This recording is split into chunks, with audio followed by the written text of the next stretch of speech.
Hello friends, आज हम लोग स्टार्ट करेंगे स्ट्रेट लाइन का जो है फार्मूले और इसके इक्वेशन। देखो, तो आज हम लोग देखेंगे स्ट्रेट लाइन। पिछली क्लास में हम लोगों ने इसको देखा था कि लाइन का स्लोप क्या होगा।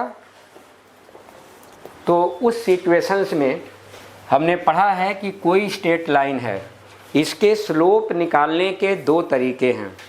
एक तो मेथड यह है कि यदि इस लाइन का एक्स एक्सिस के साथ एंगल दे दिया तो उस समय स्लोप m इक्वल टू होगा tan थीटा। एक तो यह रहा स्लोप निकालने का। थीटा के बारे में हम लोग पढ़ चुके हैं। थीटा क्या है? किसी भी लाइन का एक्स एक्सिस की पॉजिटिव डायरेक्शन से एंटी क्लॉकवाइज में जो एंगल बनाएगा वही एंगल क्या होगा? थीटा। अगेन बता रहा हूँ, थीटा क्या हुआ?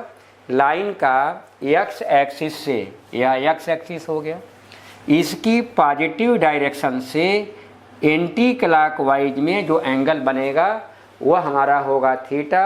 स्लोप m हो गया tan थीटा।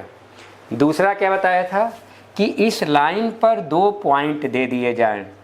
जैसे मान लो यह x1 y1 है इसका कोऑर्डिनेट, दूसरे का कोऑर्डिनेट है x2 y2।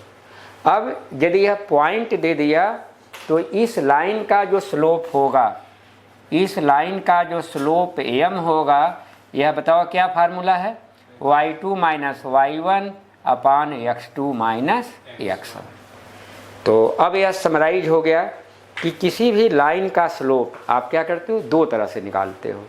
एक तो सीधे उस लाइन का हमें एंगल दे दिया एक्स एक्सिस की पॉजिटिव डायरेक्शन से, तो निकाल लोगे tan थीटा। दूसरा क्या हुआ? उस लाइन पर हमें दो पॉइंट दिए जाएं, क्योंकि हमेशा एंगल दिया जाए ऐसा क्या संभव है? संभव तो है नहीं हमेशा। तो यदि दो पॉइंट दिए गए तो उस सिचुएशंस में स्लोप का आप यह फार्मूला कैलकुलेट करोगे। बोलो ठीक है। अब हम आते हैं, यह हमने पिछले क्लास में इतना मैंने करा दिया था।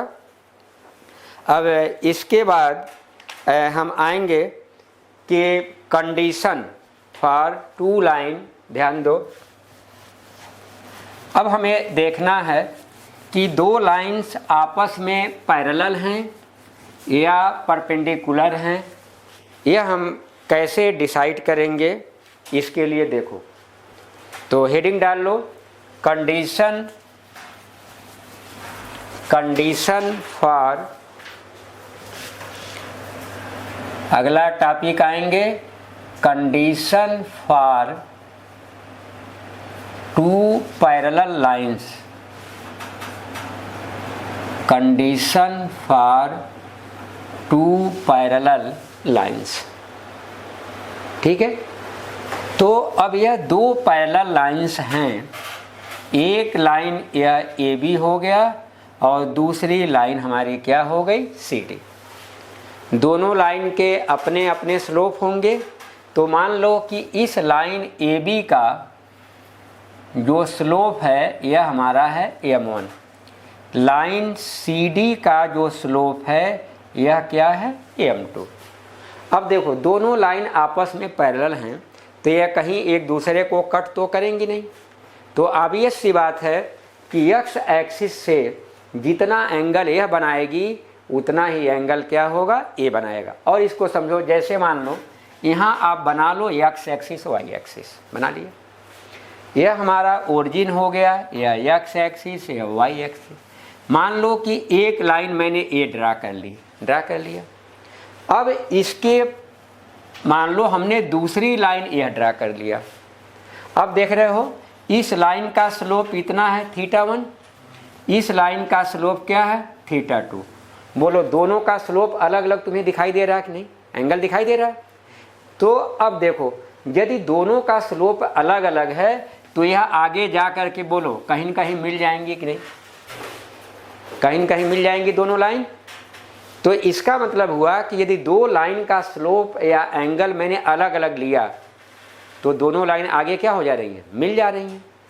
अब ऐसे ही दो लाइन ले लो, एक लाइन तुमने ए बी ऐसे ले लिया, एक लाइन आपने ए बी ऐसे ले लिया, सपोज करो इसका एंगल कितना 45 डिग्री। दूसरी लाइन आपने ऐसे ले लिया, इसका भी एक्स एक्सिस से एंगल क्या हुआ 45। अब बोलो यह दोनों पहला लाइन हो गई नहीं हो गई? तो पहला लाइन तभी हो पाएंगी जब दोनों का एक्स एक्सिस से एंगल क्या हो, इक्वल हो। तो यही बता रहा हूं कि दो लाइन हमने पैरेलल यहाँ ड्रा कर लिया, या ऐसे भी लाइन हो सकती हैं, ऐसे भी लाइन हो सकती हैं। पहली लाइन का स्लोप m1, दूसरी लाइन का स्लोप m2। तो दो लाइन यदि पैरेलल हैं तो कंडीशन क्या हुई, m1 इक्वल टू m2। यह आपका आ गया condition for two parallel lines. Note कर लो। तो आपको समरी के फॉर्म में याद रखना क्या है कि दो लाइन पैरेलल होंगी। कब पैरेलल होंगी? कि जब दो लाइन हमारी पैरेलल होंगी, कि जब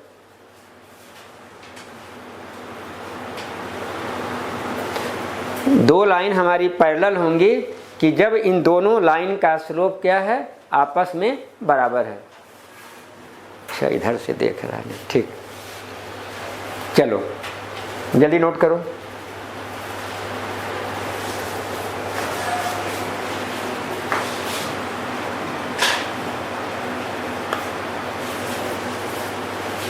तो दो पैरेलल लाइंस तभी होंगी कि जब दोनों लाइन का स्लोप आपस में क्या है, बराबर है।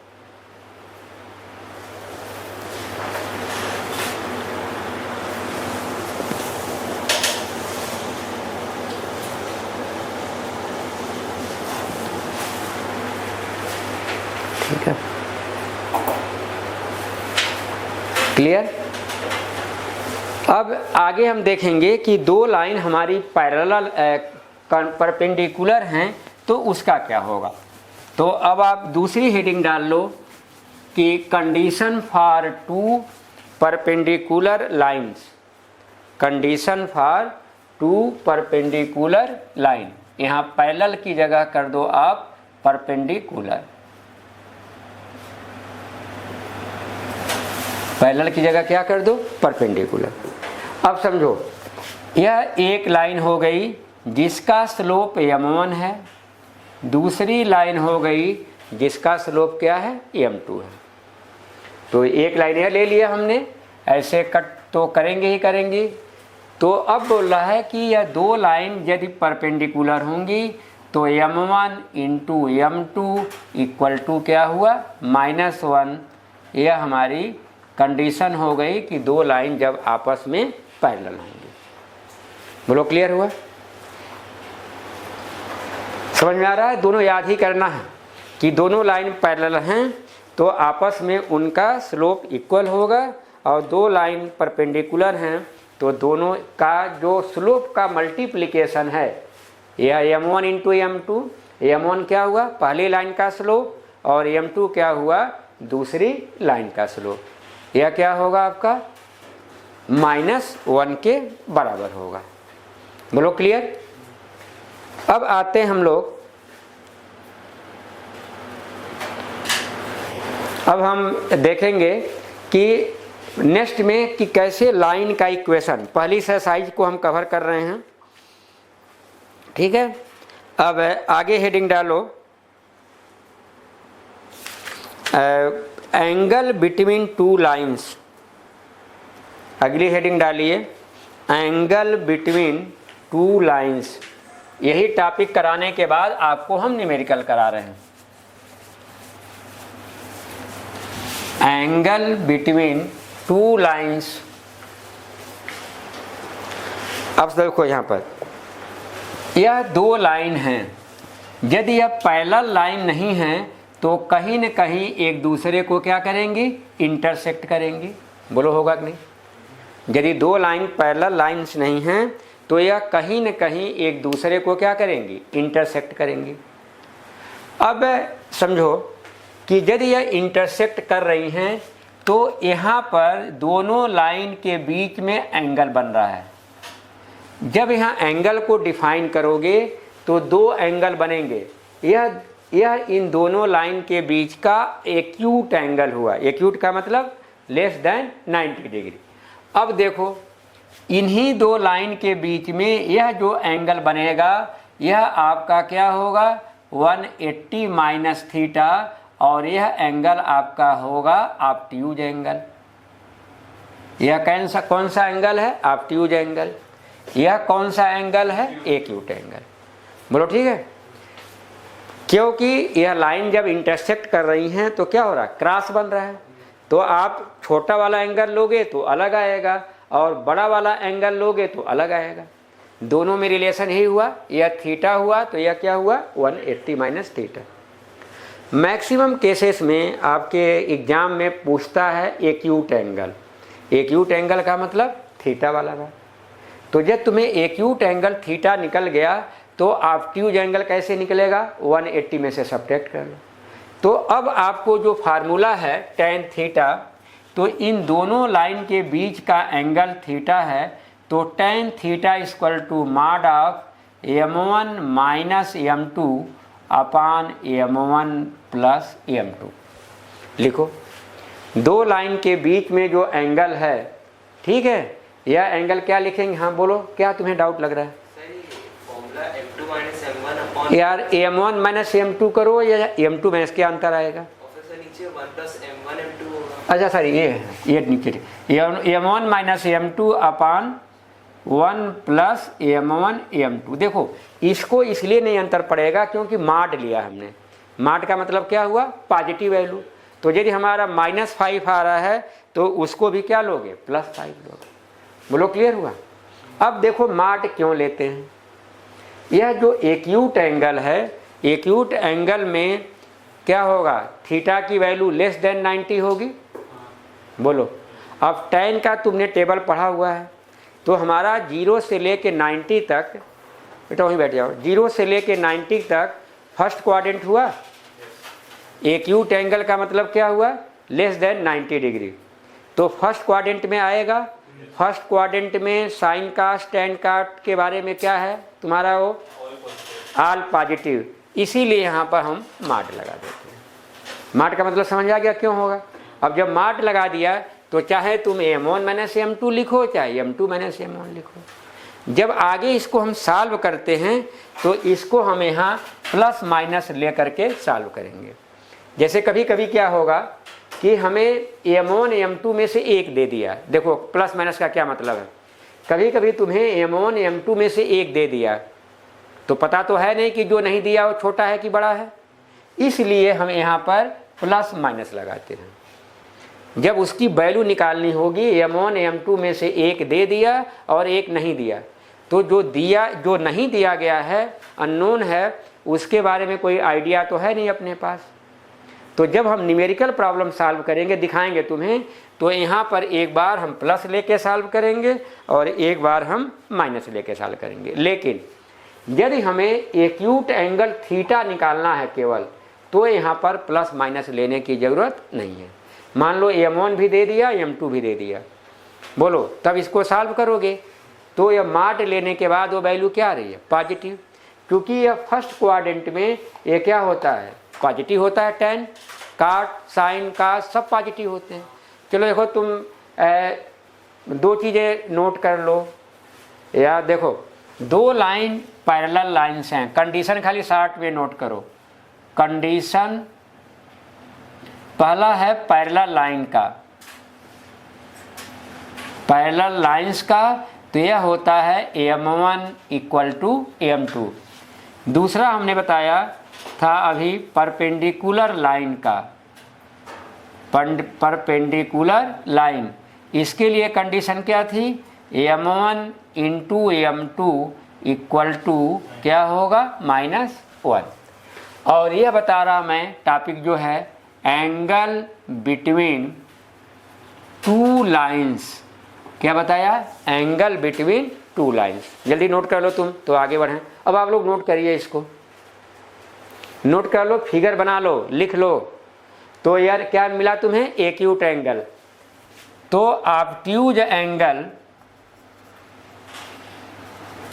क्या होगा हमारा 180 माइनस थीटा। तो फार्मूले से, इस फार्मूले से हम क्या निकालते हैं, एक्यूट एंगल। इस फार्मूले से क्या निकालेंगे, एक्यूट एंगल। जब यह थीटा निकल गया तो आपको ऑब्ट्यूज एंगल चाहिए, तो क्या लिखोगे 180 माइनस थीटा।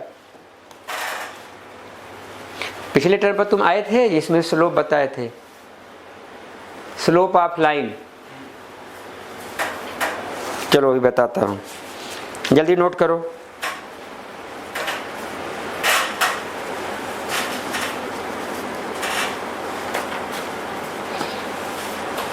अब पहली एक्सरसाइज की यही कॉन्सेप्ट हैं। अब मैं बता रहा हूँ इनका, तो एक बता दूँ स्लोप के बारे में, जल्दी नोट करिए। हो गए नोट? कुछ पूछना है?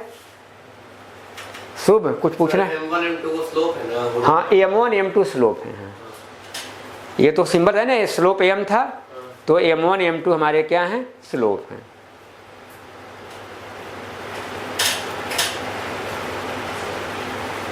बोलो ठीक है। तुम बेटा देख लो स्लोप, तुम हेडिंग डाल लो स्लोप क्या है। उसके बाद हम लोग न्यूमेरिकल प्रॉब्लम शुरू कर देते हैं।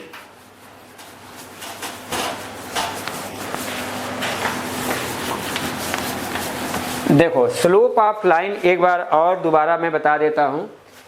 स्लोप का मीनिंग होता है इंक्लिनेशन, इंक्लिनेशन ऑफ लाइन, यानी कोई लाइन एक्स एक्सिस से कितना इंक्लाइंड है। मैं पूरा डिटेल नहीं लिख रहा हूं। Inclination of line with plus x axis, और डायरेक्शन क्या होती है, एंटी क्लॉकवाइज। तो यह है कि जब कोई लाइन है एक्स एक्सिस से, मान लो थीटा एंगल बना रही है, एक्स एक्सिस हो गया, तो थीटा एंगल बना रही है, तो स्लोप m इक्वल टू यह क्या होगा, tan थीटा। तो एक तो स्लोप का आपको यह फार्मूला पढ़ना है जिसमें लाइन का सीधे क्या दिया है, एंगल दिया है। दूसरा फार्मूला पढ़ना है कि यह लाइन है, इस पर दो पॉइंट P और Q ले लिया। P का जो कोऑर्डिनेट है यह x1, y1 है, और P का जो कोऑर्डिनेट है यह है x2, y2, क्योंकि हमेशा एंगल का मिलना संभव नहीं है। तो इस समय स्लोप हमारा, स्लोप m, यह दिखाया जाएगा y2 माइनस y1 अपान x2 माइनस x1। ठीक है, तो यह हमारा स्लोप आ गया। जल्दी नोट करो। तो आगे हम लोग, तब तक बेटा बैठे मत रहो, फार्मूला 10 बार पढ़ो। अभी मैं कराऊंगा सवाल, तो ये ना हो कि फार्मूला पीछे देखना है। हो गए ना 4-5 फार्मूले, 2 स्लोप के हो गए, पैरेलल कंडीशन और परपेंडिकुलर कंडीशन, और एक क्या बताया, angle between the two line. Learn कर लो जब तक वो लिख रहा है।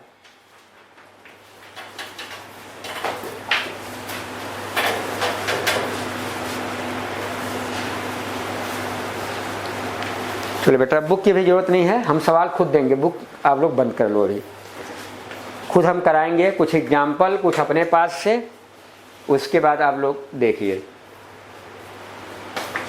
जल्दी करो।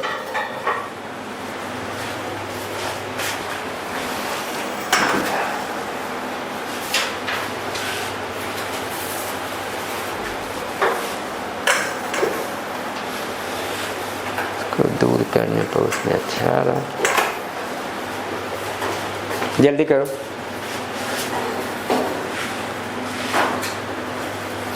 अरे याद तुम लिख ली बेटा, आप लोग याद हो गया? एक बार तुम भी जल्दी याद करो, 5 फार्मूले हैं, जल्दी याद करिए बेटा। हो गया याद पूरा? कॉपी नहीं देखनी चाहिए, बस इतनी बार याद करो, बैठे मत रहो। 5 फार्मूलों को अब मन में लर्न करो, और जिससे भी पूछा जाए फार्मूला वो तुरंत बता दे, कॉपी देखने की नौबत ना आए। इतनी आपकी प्रिपरेशन होनी चाहिए फिंगर टिप्स पर।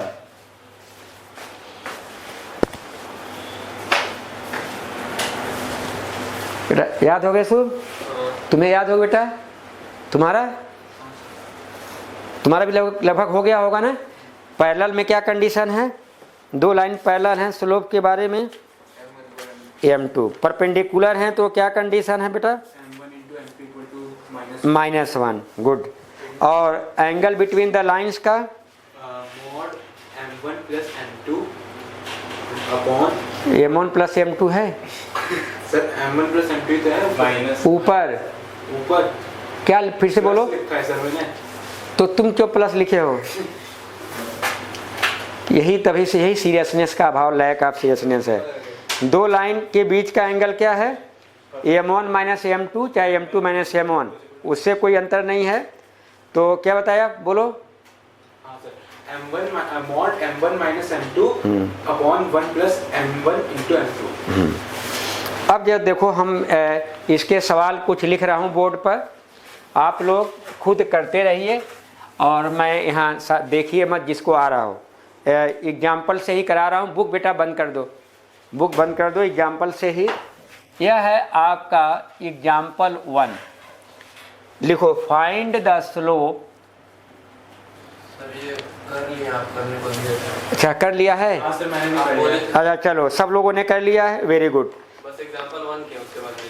अच्छा एग्जाम्पल 1 उसमें किए हो? एग्जांपल 3 तक कर लिया था। एग्जाम्पल 2 बेटा एंगल बिटवीन द लाइंस है। तो वो पढ़े नहीं था। अच्छा चलो, तो लिखो दूसरा एग्जाम्पल कराता हूँ। एग्जाम्पल 2 लिखिए। If the angle between two line, example 2 लिखिए आप लोग। If the angle between two lines is pi/4 and slope of one line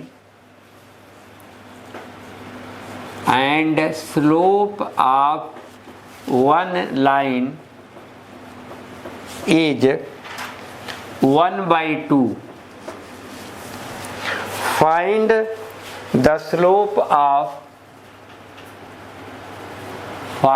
the slope of the other line. आपको देखना है कि दूसरी लाइन का स्लोप हमारा क्या होगा।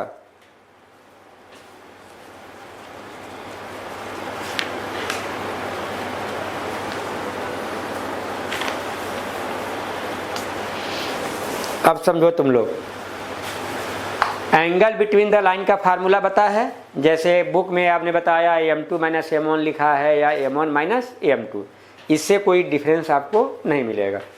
अब देखो ये दो लाइन हैं, एक लाइन यह है, एक लाइन यह है।